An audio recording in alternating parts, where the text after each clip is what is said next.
വിദേശ മെഡിക്കൽ പഠനവുമായി ബന്ധപ്പെട്ട എൻ്റെ ഏറ്റവും പുതിയ വീഡിയോ ലോഗിലേക്ക് സ്വാഗതം. ഇന്ന് ഞാനിവിടെ നിങ്ങളുമായി ഡിസ്കസ് ചെയ്യാൻ ആഗ്രഹിക്കുന്നത് MBBS പഠനം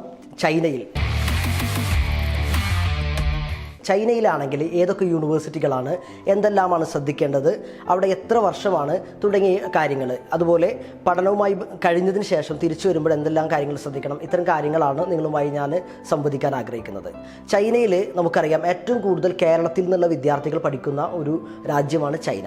ചൈനയിൽ 5 വർഷം 6 വർഷം തുടങ്ങിയ കാലയളവിലുള്ള യൂണിവേഴ്സിറ്റികളുണ്ട്. ചില യൂണിവേഴ്സിറ്റികൾ 5 വർഷമാണ് അവിടെ നമ്മുടെ ഡ്യൂറേഷൻ വരുന്നത്. ചില യൂണിവേഴ്സിറ്റികൾ ഇൻറ്റേൺഷിപ്പ് അടക്കം 6 വർഷം വരുന്നുണ്ട്. അപ്പോൾ ഈ ഒരു വ്യത്യാസമുണ്ട്. പലരും അവിടെ എത്തിയതിന് ശേഷമാണ് ഇൻറ്റേൺഷിപ്പ് അവിടെ നിർബന്ധമായി ചെയ്യണം എന്നുള്ള കാര്യങ്ങളൊക്കെ മനസ്സിലാക്കുന്നത്. ഇൻറ്റേൺഷിപ്പ് അവിടെ ചെയ്യുകയാണെങ്കിൽ അവിടുത്തെ 1 വർഷത്തെ ഫീസ് കൂടി എക്സ്ട്രാ അടക്കേണ്ടി വരും. അപ്പോൾ ചില യൂണിവേഴ്സിറ്റികൾ എന്ത് ചെയ്യാം, 5 ഇയർ കോഴ്സ് കഴിഞ്ഞതിന് ശേഷം തിരിച്ച് വന്നിട്ട് ഇവിടെ MBBS നമുക്ക് ഇൻറ്റേൺഷിപ്പ് ചെയ്യാൻ പറ്റും. കൊച്ചിൻ തിരുവിതാംകൂറിൻ്റെ മെഡിക്കൽ കൗൺസിൽ ഓഫ് കേരളയുടെ പുതിയ നിയമപ്രകാരം ഇവിടെ ഇൻറ്റേൺഷിപ്പ് നിർബന്ധമാക്കിയിട്ടുണ്ട്. അതുകൊണ്ട് തന്നെ അവിടെ ഇൻറ്റേൺഷിപ്പ് ചെയ്താലും തിരിച്ചു വന്നിട്ട് ഇവിടെ ഇൻറ്റേൺഷിപ്പ് ചെയ്യേണ്ടതുണ്ട്. അതുകൊണ്ട് ഇത്തരം ഒരു സൂക്ഷ്മതയിലൂടെ 1 വർഷം നമുക്ക് സേവ് ചെയ്യാൻ കഴിയുമെന്നുള്ളത് കൊണ്ടാണ് ഞാനിത് പ്രത്യേകമായിട്ട് എടുത്തു പറയുന്നത്. ചൈനയിൽ 45 യൂണിവേഴ്സിറ്റിയാണ് മെഡിക്കൽ കൗൺസിൽ ഓഫ് ഇന്ത്യ അംഗീകരിച്ചിട്ടുള്ളത്.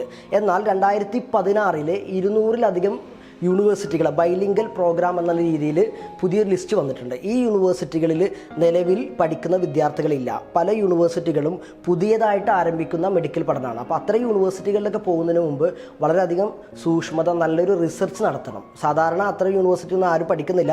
അപ്പോൾ അവിടെ പഠിക്കുകയാണെങ്കിലും ട്രഡീഷണൽ മെഡിക്കൽ കോഴ്സാണ് അവിടെ നമുക്ക് പഠിപ്പിക്കുന്നുണ്ടാവുക. അപ്പോൾ ഈ 45 യൂണിവേഴ്സിറ്റികൾ പഠിച്ചാൽ മാത്രമാണ് ഇത്തിരി കൂടി നന്നാവുള്ളൂ. അവിടെ ചൈനയിൽ പഠിക്കുകയാണെങ്കിൽ പ്രധാനമായി ശ്രദ്ധിക്കേണ്ട കാര്യം അവിടുത്തെ ലാംഗ്വേജ് കൂടെ പഠിക്കേണ്ടതുണ്ട്. ഇൻറ്റേൺഷിപ്പ് അതിന് പർപ്പസിന് വേണ്ടിയിട്ട് അവിടുത്തെ ഭാഷ കൂടി പഠിക്കേണ്ടതുണ്ട്. എന്നാൽ മീഡിയം ഓഫ് ഇൻസ്ട്രക്ഷൻ ഇംഗ്ലീഷ് തന്നെയായിരിക്കും.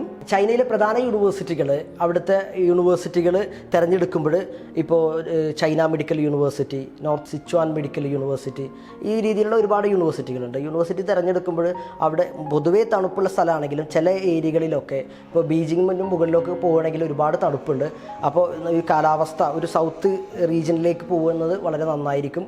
അത്ര യൂണിവേഴ്സിറ്റികളൊക്കെ തിരഞ്ഞെടുക്കുന്നതും നന്നായിരിക്കും.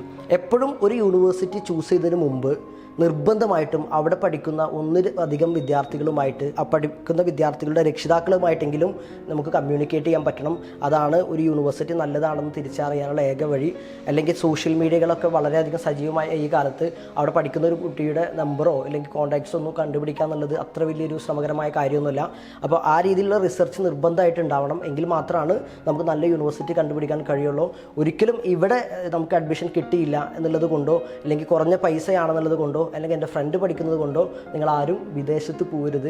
MBBS എന്നുള്ള കോഴ്സിനോട് നല്ല ഡ്രീമുള്ള, നല്ല സബ്ജക്റ്റ് നോളജ് ഉള്ള വിദ്യാർത്ഥികൾ പോയാൽ മാത്രമാണ് തിരിച്ചു വന്നിട്ട് MCA ഇവിടെ എഴുതാനും വിജയിക്കാനും കഴിയുള്ളൂ. നിങ്ങൾക്ക് എല്ലാവർക്കും അതിന് കഴിയട്ടെ എന്ന് ആത്മാർത്ഥമായിട്ട് ആഗ്രഹിച്ചുകൊണ്ട് ഞാൻ അടുത്ത ഒരു വീഡിയോ ലോകമായി വരുന്നത് വരെ വീണ്ടും കാണാം.